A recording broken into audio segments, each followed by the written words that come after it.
Hey everybody, this is Phillip from Candid at the Movies back at you again. Today we're going to be reviewing the wartime piece known as Pressure, and it stars Andrew Scott, Brendan Fraser, Kerry Condon, Chris Messina, Damian, and a whole bunch of other people. And to sum it up, this is basically the story of D-Day from World War II and them trying to storm the beaches of Normandy. And this is basically showing how they based the decision on meteorological folks. We know them as weathermen and weatherwomen, the people who tell us if it's going to be too hot, too cold, we getting snow, all that good stuff. They had them folks back then too, but they had no TVs. All they had was drawings and maps and all that good stuff to tell you what had happened in the past, and they couldn't give you no 7-day forecast, like they do on TV. So it wasn't none of that. They could give you about a day out back then. Yeah, that's basically what the story is of this affected the decision of whether or not to go ahead with D-Day when they did or when they originally planned.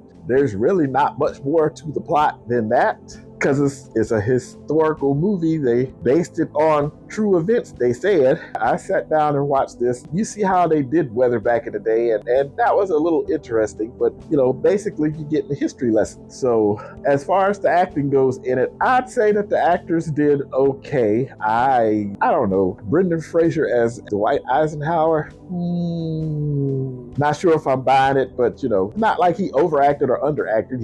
It's just Brendan Fraser, and we kind of used to seeing him in some other stuff, not as a historical war figure. So, just like,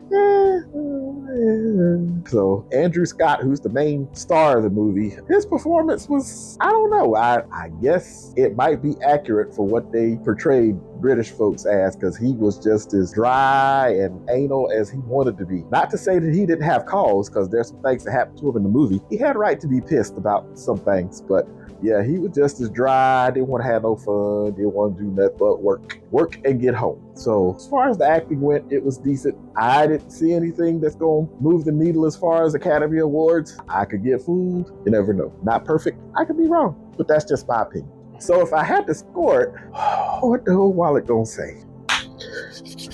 Shoot from the old wallet. To me, it's a coin flip. So this is just a regular old C, because there's no surprises. You knew how it was going to end up. They were just taking you in depth on something that factored into how they made the decision. And with these historical movies, there's really not no surprises. If you know your history, you know how it's going to end in the end. And to me, I can't tell you not to go see it. I can't tell you to go see it. I mean, this might be your thing if you like historical movies and, World War II related stuff. This might be your jam. It might not be. It's a coin flip. So with that, make sure you get hold of that Pop Stars popcorn. Make sure you hit that like, share, and subscribe down at the bottom, along with that notification bell to get hold of everything Candid, anything new we got coming out, so you can be first to see it. Make sure you stay tuned for these documentaries, and make sure you catch Nate and Joe's Wrestle Twins podcast. Like I said, be on the lookout for new stuff coming. You never know when our boy Trav puts something together and he'll throw it out there at you. Boom. With that, I'm Phillip for Candid at the Movies. Y'all have a good evening. Peace.